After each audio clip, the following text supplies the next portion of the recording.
Hola muchachos, espero que se encuentren bien. Siguiendo la serie de clases, vamos a desglosar y hablar sobre lo que es la nefropatía hipertensiva, la nefropatía diabética y la enfermedad renal crónica.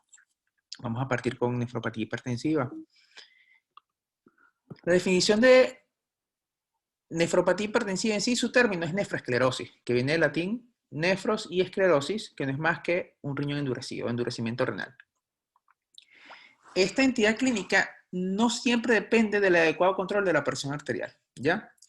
Esto, ¿cómo se traduce? Que no es la hipertensión per se la responsable en un 100% del desarrollo de esta entidad, sino que hay otros factores, como la raza, factores genéticos y comorbilidades asociadas que tienen un papel protagónico. Algunas, inclusive, algunos factores no están muy bien precisados en su protagonismo en el desarrollo de esta. Menciono la hipertensión arterial y la diabetes como causas principales de enfermedad renal crónica, ya que en serie de casos histológicos se ha podido evidenciar cambios típicos de la nefroesclerosis hipertensiva en la nefropatía diabética, ¿ya? Por lo que siempre se ha estado la duda en si la hipertensión arterial lleva a una nefroesclerosis hipertensiva o si en la enfermedad renal crónica, donde se encuentra esta entidad, se incluye esta entidad, puede desarrollar hipertensión arterial. La cuarta parte de los casos que llegan a enfermedad renal crónica se deben a nefropatía hipertensiva en el grupo de los países desarrollados. Y esta entidad tiene dos variables, dos presentaciones, que es la presentación benigna y la presentación maligna. Nos vamos a enfocar en la presentación benigna, ya que la maligna incluso tiene alteraciones histológicas y una presentación clínica distinta. Entre los datos epidemiológicos vemos que la hipertensión arterial ya en más de un 90% es la causa de nefroesclerosis hipertensiva. El 7.7 del total de los años de vida saludables perdidos se debe a esta complicación o a esta entidad clínica, y la probabilidad de sufrir un deterioro renal por hipertensión arterial es baja. Sin embargo, por la incidencia de la hipertensión arterial hay un gran número de nefroesclerosis. La Liga Mundial de Hipertensión Arterial logró demostrar que 4 de 10 adultos en el mundo padecen hipertensión arterial. En Chile, la hipertensión arterial es la mayor carga de muerte, ¿ya? Y esto se traduce a su vez que un 55.6% de la enfermedad renal crónica se asocia a la hipertensión arterial complicada con nefropatía hipertensiva. Para el 2003, habían 100 casos por cada millón de habitantes en un aproximado. El 3. Hay un factor de riesgo mayor en la raza negra, ¿ya? Es 3.7 veces mayor. Y esto se debe a anomalías en la expresión de lo que es el gen MYH9, que está asociado a la miosina no muscular, lo que induce al desarrollo de esta entidad clínica y que sea aún más severa. Otros genes se han estudiado, como el gen de la APOL1, que está asociada a la expresión de las apoproteínas L1, que se ha visto tiene mayor relevancia en el desarrollo, muchísimo más que el gen MYH9. Entre el 60 al 80% de los pacientes con cualquier enfermedad renal podrá desarrollar hipertensión arterial, y volvemos a mencionar esa disyuntiva que existe entre qué fue primero, la hipertensión o la enfermedad renal crónica, la nefroesclerosis y que lleva enfermedad renal crónica, o que la enfermedad renal crónica conlleva la hipertensión. Ojo, también es importante saber que esto nos indica que poder tener como causa responsable la hipertensión arterial es vital que podamos evidenciar el inicio exacto de esta para poderle dar el valor relevante como la noxa responsable. Entre su fisiopatología vemos que hay un compromiso que va desde lo vascular hasta el compromiso glomerular y túbulo intersticial. A nivel vascular, vamos a ver una hipertrofia de la media, ¿ya? Y va a haber por ende va a haber un ensanchamiento de la luz vascular, ¿ok? Que esto se debe a fibrosis de la túnica media. Además vamos a ver elementos como la hialinosis arteriolar, ¿ya? Que se va a traducir en un exudado proteico a nivel plasmático, que se va a ir acumulando, va a haber compromiso del endotelio como tal, el endotelio vascular. En este corte histológico tricómico, con una tinción de tricrómico de Mason, podemos observar el engrosamiento de la luz del vaso, ya con un centro de fibrina, bien, y las paredes ensanchadas.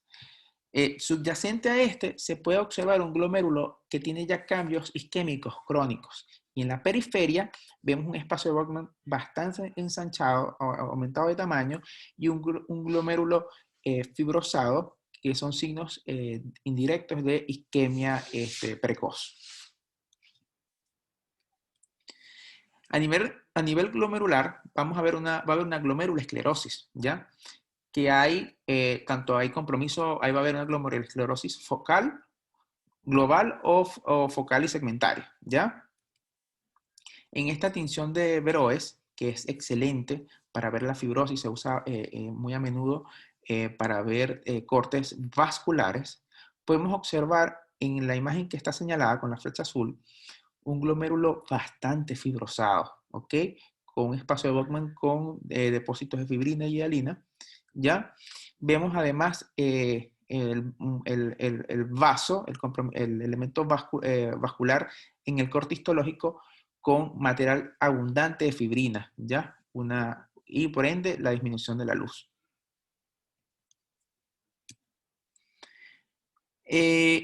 Como tal, el compromiso vascular y glomerular me va a llevar a una hipoxia. Y esta hipoxia va a hacer que los tejidos va a generar una fibrogénesis y obviamente el tejido se va a fibrosar. Por ende va a haber atrofia tubular y esto me va a llevar a una nefritis intersticial severa que posteriormente se va a transformar en una nefritis intersticial crónica intensa. ¿Ya? Vemos en este corte cómo los túbulos renales están atrofiados, la arteriola está bastante fibrosada, ¿ya? Y estos son signos ya de una glomerulosclerosis global, ¿ok? En este corte podemos ver ya cómo hay una fibrosis extensa del mesange y del intersticio, glomérulos bastante fibrosados con cambios isquémicos crónicos. En resumen, la patogénesis, acá se las ven numeradas, vemos como en inicios en edades tempranas se han evidenciado en pacientes porque han muerto por causas ajenas a la glomerulosclerosis hipertensiva, se han evidenciado que ya hay nefronas que están fibrosadas, ¿ya? Y por ende se ha precisado que el daño en el árbol vascular intrarrenal y la aterosclerosis sistémica tienen un paralelismo, ¿ya? Y están muy asociadas entre sí. En suma, hay una equivalencia vascular. En esto también se debe, mientras va transcurriendo el tiempo, va a haber una pérdida de los mecanismos protectores, ¿ya? Que en el fondo es una vasoconstricción. Cuando hay presiones elevadas, hay una vasoconstricción de la arteria eferente que va a permitir, de la arteria aferente, que va a permitir que no haya el impacto directo del aumento de la presión arterial. Estos mecanismos se pierden, ¿ya? Y por lo tanto va a haber un daño irreversible por isquemia glomerular, ¿ok? Ulteriormente va a haber una pérdida crítica renal, alrededor de un 50 o un 70%, empiezan a haber cambios compensatorios como es la hiperfiltración de los glomérulos remanentes por hipertrofia de la nefrona y a su vez va a haber una expansión del mesangia y con el tiempo estos mecanismos ya compensatorios no van a dar abasto y va a haber una esclerosis glomerular global que se va a expresar como un deterioro renal progresivo que va a desembocar en la enfermedad renal crónica. Las manifestaciones clínicas tenemos la nefroesclerosis hipertensiva, o sea, las manifestaciones de esta variable, ¿ya? Primero debe ver los antecedentes clínicos, como es el historial bastante prolongado de hipertensión arterial en el paciente, el deterioro lento y progresivo de la función renal, ¿ya? Generalmente esta entidad clínica tiene una expresión clínica como enfermedad renal silente. Va a haber una proteinuria leve a moderada, ¿ok? La hiperuricemia tiene un valor bastante importante, ya que la hiperuricemia no es más que es sinónimo de hipoxia prolongada y por ende de isquemia. Y en el examen de orina vamos a ver poca celularidad y cilindros. Los cilindros más que todos asociados, en sí se van a ver una orina completa. Ya el examen de orina, para algunos autores, lo definen como una citología líquida, que nos habla muchísimo sobre cómo está el riñón. Y en la mayoría de los casos son exámenes de orina que nos dan hallazgos muy importantes. Pero cuando hay cilindruria nos está hablando del compromiso túbulo intersticial, que ya lo vimos anteriormente. El diagnóstico netamente clínico. No necesita biopsia. ¿Ya? Las biopsias que se han realizado más que todo para estudios, ¿ya? Y no son rutinarios. Cuando sospechamos y que nos da una alta sospecha, cuando son pacientes de raza negra, cuando son pacientes con mal control de la presión arterial, fumadores, ancianos y que hayan concomitancias con otras entidades clínicas, que haya nefropatía diabética. ¿Okay? Los criterios diagnósticos de la nefroesclerosis hipertensiva son pacientes mayores a 55 años, sexo masculino, hipertensión arterial de larga evolución, enfermedad renal lenta y progresiva, proteinuria mayor a 1 gramo en 24 horas y que el sedimento generalmente esté limpio, riñones normales o pequeños, riñones simétricos en tamaño y que hayan cambios que nos estén hablando, que sean sinónimos de equivalencia vascular, como es la hipertrofia ventricular izquierda y la retinopatía hipertensiva. Los diagnósticos diferenciales. ¿Cuándo los vamos a pensar? ¿Ya? Vamos a pensarlo cuando en sí son la glomerulonefritis membranosa o membrana proliferativa, ¿ya? La enfermedad de cambios mínimos, la glomerulonefritis focal y segmentaria, la nefropatía por inmunoglobulina A, las nefropatías isquémicas, ¿ya? Que está asociada a enfermedad renovascular, y la enfermedad microembólica por émbolos de colesterol. Aquí es importante saber que aquí pudiésemos tener la oportunidad de tener indicación de biopsia renal cuando son pacientes menores a 55 años, cuando tienen una historia reciente de hipertensión arterial, cuando hay una insuficiencia renal de evolución rápida, cuando hay una proteinuria mayor a 1.5 gramos en 24 horas, ¿ya? Con microhematuria y cilindros celulares, ¿ok? Porque nos va a ver que hay un deterioro túbulo intersticial y glomerular, ¿ok? Asimetría renal y ausencia de lesiones o enfermedades cardiovasculares asociadas, ¿ya? Porque esto nos habla de que la causa de esa expresión de daño renal no se debe a la hipertensión. En el fondo, no hay un tratamiento preciso para la esclerosis hipertensiva, ¿ya? Ya que, como sabemos, modificar la hipertensión como tal no es el tratamiento definitivo, ¿ya? La falla renal progresiva está relacionada, como les dije anteriormente, no solo a la hipertensión, sino también al resto de factores nombrados. Tenemos los cambios de estilo de vida elementales porque tienen un efecto antiproteinúrico. El control de hipertensión arterial es vital. Y hay ciertos estudios que van desde factores como la raza, los cambios nutricionales y el uso de ciertos medicamentos que los vamos a nombrar más adelante.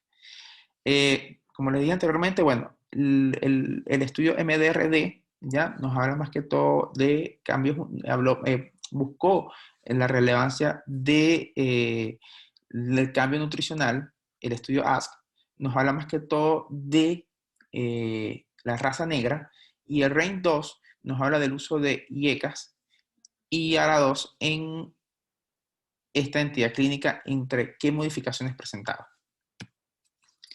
¿Ya?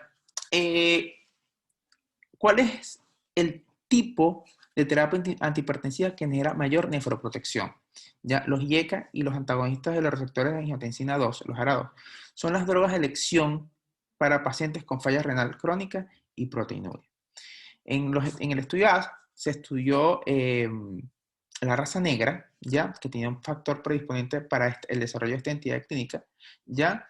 Y que su control se hizo con IECAS y se demostró que había un mejor manejo de la hipertensión arterial, ojo, pacientes con falla renal crónica y proteinuria, ¿ya? En los pacientes sin proteinuria se usaron ciertos diuréticos del grupo tiazida, ¿ya? O fármacos bloqueadores de los canales de calcio, como el liltazin y el verapamilo, y se demostró que en este grupo de pacientes no hubo una mejoría de la función renal, pero sí se pudo preservar y sí hubo disminución de la proteinuria. Ojo. Sin embargo, a pesar del control de la presión arterial, se evidenció que en el transcurso de los 10 años sí hubo un discreto deterioro cuando se hicieron control de esta población estudiada de 1 ml minuto por año. ¿Ya? Como les dije, bueno, la droga de elección es los IECAS y ARA2, ¿ya? Y si vemos que hay una presión de difícil manejo, podemos asociar bloqueadores de los canales de calcio, ¿ya? Eso es sumamente importante. Las metas terapéuticas es algo que ha sido bastante controversial. Algunas guías, tenemos el Colegio Americano de Cardiología, la Asociación Americana del Corazón, ya plantean que las metas tienen que ser iguales o menores a 130-80. ¿Ya? En los diversos estudios, en los anteriores que les comenté, en algunos grupos usaban la meta de 140-90, otros por debajo de 130, con medias entre 125 a 85, y se demostró que no era algo significativo. Las guías CADIGO nos hablan de que la meta que sean por debajo de 140-90, ¿ya? Sin embargo, sí se pudo precisar que en enfermos que tuvieran albuminuria y tras un trasplante renal, tenía que tener unas metas de 130-80. Entre las medidas no farmacológicas, la reducción del consumo de sal es beneficioso para el paciente, que se logra un consumo de 5 a 6 gramos día, como también se recomienda en la hipertensión arterial, un control de balance hídrico, ¿ya? Mantener la normovolemia, más que todo en los pacientes que se hemodializan para evitar estados congestivos. Y la hipertensión arterial de difícil control puede ser el único síntoma de hiperhidratación. Así que a esos tipos de pacientes que son difícil manejo de la hipertensión arterial, hay que ver cómo está el consumo de líquidos en su día a día, porque puede ser la explicación del mal control. Del tratamiento farmacológico, como le dije, los IECAS y ARA2 son la piedra angular en el tratamiento de esta entidad clínica. ¿Ya? Es importante que una vez en el inicio de estos, hay que tener una tasa de filtración glomerular basal, ¿ya? Que no la vamos a usar de rutina, ¿ok? De una manera rutinaria. Si la tasa está por debajo de 30 ml minutos, ¿ok? Solamente a excepción de que tengamos haya concomitancia con la insuficiencia renal crónica, ya que este tipo de pacientes pueden desarrollar ciertas complicaciones como son el síndrome cardiorrenales o renocardíaco. Entonces es importante aquí la vigilancia, ¿ya? Porque el eje corazón-riñón se puede ver afectado, ¿ya? Y este tipo de pacientes también hay que medir los niveles séricos de potasio, ya que estos también nos van a permitir la modificación, el ajuste de la terapia. En enfermos sin tratamiento antihipertensivo previo, hay que empezar con dosis medianas, ¿ok? Y que podemos irla regulando, midiendo la tasa de filtración glomerular y los niveles de potasio entre la cuarta y octava semana posterior al inicio. En pacientes con tratamiento antihipertensivo previo, ya tenemos que añadir IECAS y ARA2, ¿ok? A una dosis baja y la vamos a ir titulando mientras vamos disminuyendo los fármacos concomitantes, como recordamos, para recordar que los YXGR2 sí o sí son los fármacos que tienen que estar en este grupo de pacientes. La monitorización del tratamiento con YXGR2, bueno, el inicio o modificación de estos fármacos se pueden deber, como les dije, por la tasa de filtración glomerular o por los niveles de potasio, ¿ya? ¿Cómo vamos a medir la tasa de filtración? Con niveles séricos de creatinina, ¿ok? Si el paciente tiene un deterioro de esta tasa por encima de 30% o aparecen efectos adversos como son la hipotensión o hipercalemia, hay que suspender y rotar el fármaco lamentablemente. En caso de que disminuya menos de un 30%, no hay modificación en la dosis que vamos, y que no haya efectos adversos, vamos a mantener la dosis que veníamos desde el inicio que se le dejó al paciente. En esta tabla podemos ver ya la tasa de filtración y la calemia del paciente, ¿ya? Vemos que, bueno, una tasa de filtración mayor a 60 con un potasio menor a 4.5, después del inicio del tratamiento o cambio de dosis, vamos a tener un control cada 4 a 12 semanas, ¿ok? Y si el paciente ya está estable, ya con metas terapéuticas, vamos a hacerla cada semestre o anualmente. Entre 30 a 50, entre 59 a 30, con una calemia entre 4.6 y 5, ¿ya? Después del inicio vamos a hacer más este periodo más corto, que va a ser entre cada 2 a 4 semanas, y si está estable, va a ser un poco más estricto el control trimestral o semestral. Si está por debajo de 30 y hay potasio entre 5.1 y 5.5, se va a hacer menos de 2 semanas y va a ser mucho más estrecho el control, que va a ser mensual o bimensual. ¿Ya? Eso es sumamente importante. Si en caso del uso de YXGR2 se observa una reducción de la tasa por debajo, igual o menor a 15%, se va haciendo un control más estrecho entre un mes y 2 meses. Esto es porque lo ideal es que no lleguemos a ver, que no exista una disminución por debajo de 15 ml minutos de la tasa de filtración. ¿Ok? Que eso lo voy a mencionar más acá en esta diapositiva, en donde vemos que debido a los niveles de potasio, vemos si el potasio está entre 4.6 a 5, las recomendaciones nutricionales de eliminar los alimentos hipercalémicos o hipercalemiantes. Entre 5.1 y 4.5 vamos a hacer las medidas no farmacológicas en los cambios dietéticos y disminuir aquellos fármacos que puedan inducir al hiperpotasemia. Por ejemplo, pacientes que tengan ahorradores de potasio como espironolactona, la plerrenona, se tendrían que modificar. Una calemia, ya el paciente está con una hipercalemia leve y borderline, como sería de 5.5 a 6, hay que disminuir los IECA en un 50%. O en dado caso añadir